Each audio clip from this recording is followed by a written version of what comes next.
और जो पैनलिस्ट मेरे साथ हैं उनसे परिचय आपका करा दूं। जो सबसे पहला सवाल जिनसे पूछना था अभी वो रास्ते में है, पहुंचे नहीं। गोपाल कृष्ण अग्रवाल, प्रवक्ता भारतीय जनता पार्टी। अतुल लौंडे पाटिल मेरे साथ हैं, प्रवक्ता कांग्रेस पार्टी। अनुराग ढांडा आज पार्टी दफ्तर से जुड़ गए, टोपी पहनकर आम आदमी की। गोपाल जी पानी पीते हुए, बहुत स्वागत। गोपाल कृष्ण अग्रवाल। अनुराग ढांडा आम आदमी पार्टी के राष्ट्रीय प्रवक्ता। और दो खास मेहमान जो शायद और बेहतर तरीके से हमें बड़ी महीन तरीके से समझा पाए, ये मिडिल क्लास को राहत है या फिर कान इधर से पकड़ लो या उधर से पकड़ लो। अगर आम आदमी की जेब में पैसा आएगा तो सामान खरीदेगा तो ऐसा जिस पर कस्टम ड्यूटी लगेगी, सेल्स टैक्स लगता होगा, किसी ना किसी तरह का टैक्स लगता होगा, वापस सरकार का खजाने में पैसा जाएगा। कैसा है ये बजट? तो विजय सरदारा इस देश के मशहूर अर्थशास्त्रियों में से एक, वो जुड़ रहे हैं। और प्रोफेसर संतोष मेहरोत्रा, मैं अमूमन कहती हूं कि उनकी रिसर्च कमेंडेबल। गोपाल कृष्ण जी, ये इतनी बड़ी मजबूरी हो गई क्या? मिडिल क्लास की जो पिच थी वो इतनी बड़ी मजबूरी हो गई, साधना जरूरी हो गया इस कीमत पर भी कि भाई 1 लाख करोड़ रुपए का नुकसान हो तो हो, वोट सध जाए मिडिल क्लास का। देखिए गरिमा जी, अगर आपके जितने प्रोग्राम में पीछे के अगर आप रिकॉर्ड यहाँ पे चला देंगे तो आप हर बार यही कहते हुए मिलेंगे कि मिडिल क्लास को आप क्यों नहीं कुछ दे रहे। हाँ। और आपने कभी एक्सपेक्ट भी नहीं किया होगा कि मिडिल क्लास के लिए ये तो नियो मिडिल क्लास है। मिडिल क्लास भी नहीं, अपर मिडिल क्लास नहीं है, ये नियो मिडिल क्लास है जिसके लिए इतना बम्पर बेनिफिट सरकार ने दिया है। हाँ। लेकिन आप केवल इस पे मत जाइए। हाँ। आप देखिए टैक्स को कहीं बढ़ा नहीं रहे और टैक्स को इतना कम कर रहे हैं। हाँ।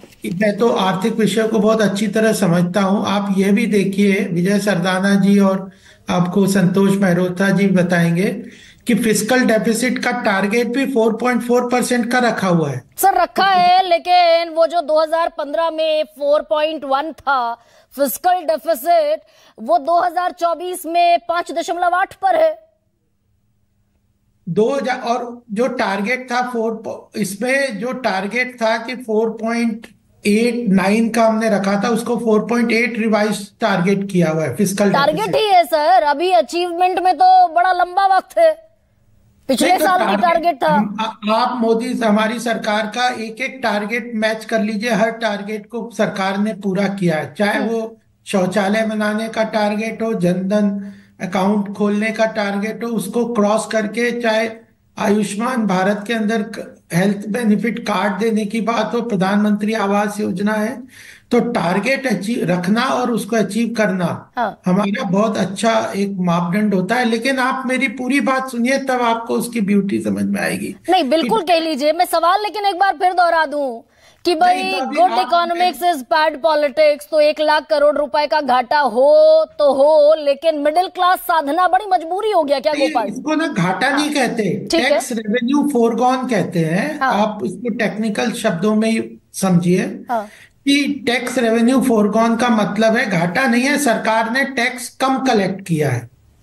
अच्छा। तो फिर तो घाटा होता तो फिर जो टोटल एक्सपेंडिचर है वो 50,56,000 करोड़ का बढ़ रहा है टैक्स टोटल एक्सपेंडिचर इस बजट में।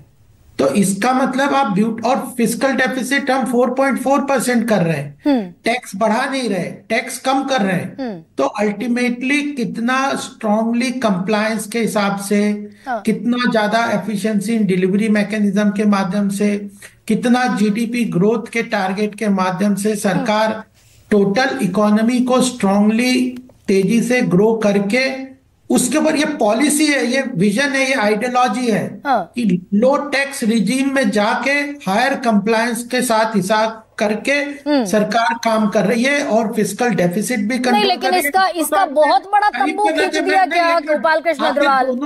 एक सेकंड सर, इसका बहुत ही बड़ा एक प्रोजेक्शन कर दिया क्या मिडिल क्लास? सुबह से मैं सारी टेलीविजन स्क्रीन पर देख रही हूँ, मिडिल क्लास की बल्ले बल्ले, मिडिल क्लास की बल्ले बल्ले। लेकिन एक सेकंड सर, बताता हूँ सर, रुकिए तो सही, एक सेकंड। टैक्स में छूट तो दे दी। आप पूरी बात, आप मिडिल क्लास की बात करेंगे और फिर कहेंगे मैंने। अच्छा चलिए कह लीजिए, कहिए। आप इस बजट को देखिए, 4 एरियाज में फोकस है पूरा बजट में, और उसमें गरीब, महिला, युवा और अन्नदाता, हर प्रोविजन को आप देखेंगे, इसके अनुसार नापेंगे तोलेंगे तो हर प्रोविजन में इन 4 सेगमेंट के हेल्प की बात नहीं। मैं अभी गोपाल जी सिर्फ मिडिल क्लास की बात कर लेना पहले। मुझे बात नहीं, फिर मैं दोबारा थोड़ी बोलने देंगे आप। नहीं, मिडिल क्लास की बात कर लेना पहले। नहीं, आप मिडिल क्लास में फिर टैक्सेशन कम कर दिया, ये एक पार्ट है, बढ़िया पार्ट है, लेकिन पूरे बजट की ब्यूटी को आप सबमर्ट मत करिए सब। अच्छा चलिए, शो द ब्यूटी सर। हाँ, द ब्यूटी इज कि 4 इंजन ऑफ ग्रोथ भी आइडेंटिफाई किए हैं। 4 इंजन ऑफ ग्रोथ है, एग्रीकल्चर, एमएसएमई, इन्वेस्टमेंट और एक्सपोर्ट। देखिए, हमने किस सेगमेंट को बेनिफिट देना है वो आइडेंटिफाई किए हैं, उन बेनिफिट को कैसे देना है उसके लिए ग्रोथ इंजन भी बनाए हैं, जहां से इकोनॉमी की ग्रोथ होगी। उनके लिए हर सेक्टर के लिए 11 अपेंडिक्स हैं इस बजट में। एग्रीकल्चर के लिए क्या करना है, एक्सपोर्ट के लिए क्या करना है। सर बात कर लेंगे, किसानों पर डल्लेवाल बैठे हुए हैं, 66 दिन हो गए। लेकिन बात एक सेकेंड, अब सर थोड़ा सा, अब गोपाल जी डेविएट होंगे तो जिस मुद्दे को मैं लेकर बैठी हूँ उसको एड्रेस नहीं कर पाएंगे ना ठीक से। कहने दीजिए गरिमा जी, एक पॉइंट और, तब आप बजट को पूरा समझेंगे। अब उसकी सुंदरता, उसकी ब्यूटी को नहीं समझेंगे।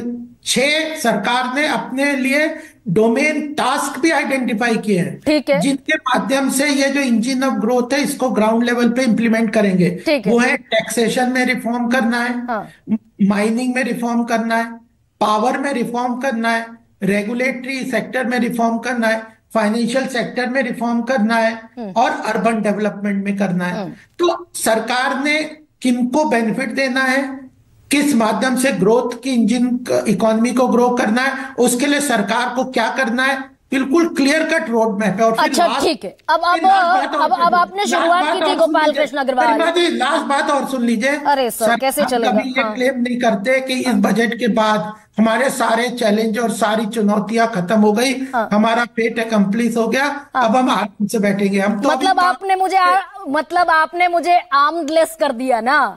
लेकिन सुनिए गोपाल कृष्ण अग्रवाल, अब सुन लीजिए, पूरी मेहनत करेंगे, विकसित भारत की पूरी परिकल्पना इस बजट में। अब विकसित भारत पर आऊंगी, वहां भी पोल पट्टी खुलेगी सर।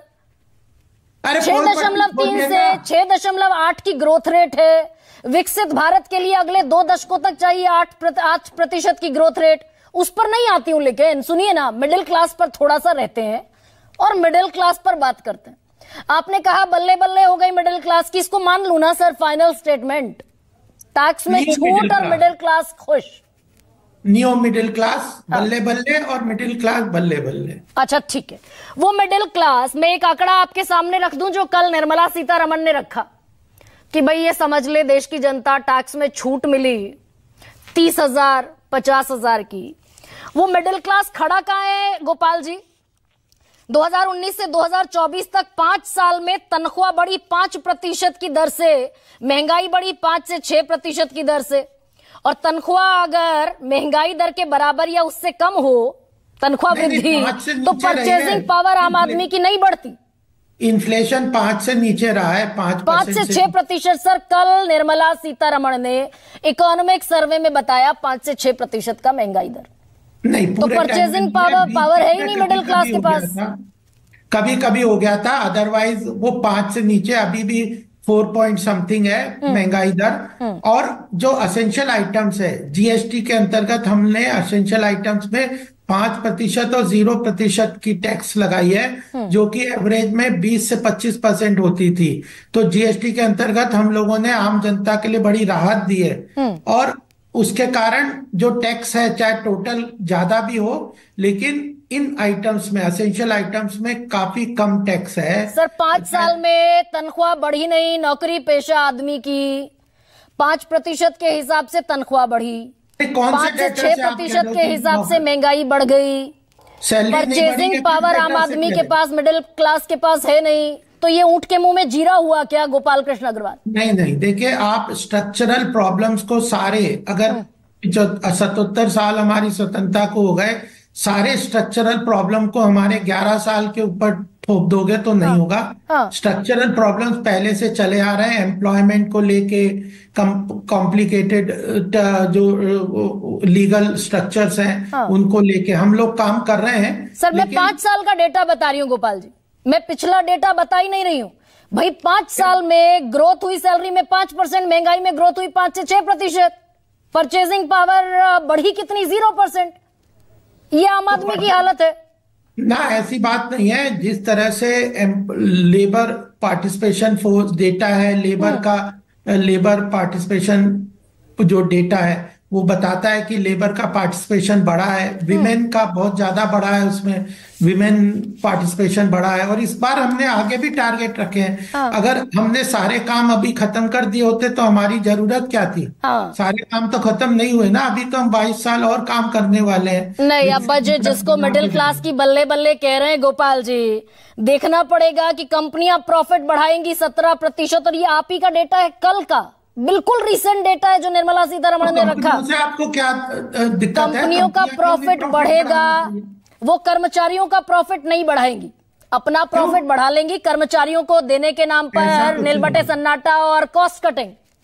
नहीं, देखिए, जो सरकार की जिम्मेदारी डिस्ट्रीब्यूशन की होती है, हाँ। कॉर्पोरेट सेक्टर की, और ये एग्रीकल्चर सेक्टर वेल्थ क्रिएटर में आते हैं। सरकार जो होती है डिस्ट्रीब्यूशन के सेक्टर में आती है।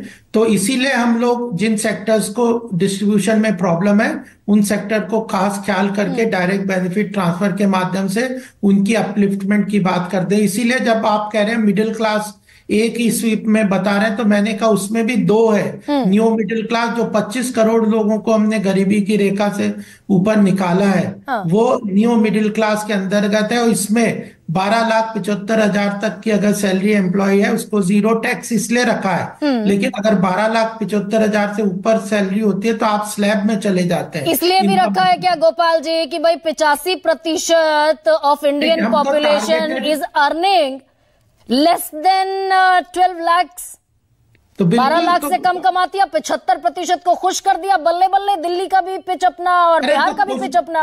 खुश करने के लिए तो बैठे, हमें जनता ने क्यों चुना है? हाँ। खुश करने के लिए तो बैठे क्या हम खुश, आप यहाँ पे खुश रहेंगे तो हमें खुशी नहीं होगी क्या? खुशी नहीं होगी क्या? तो अनुराग ढांडा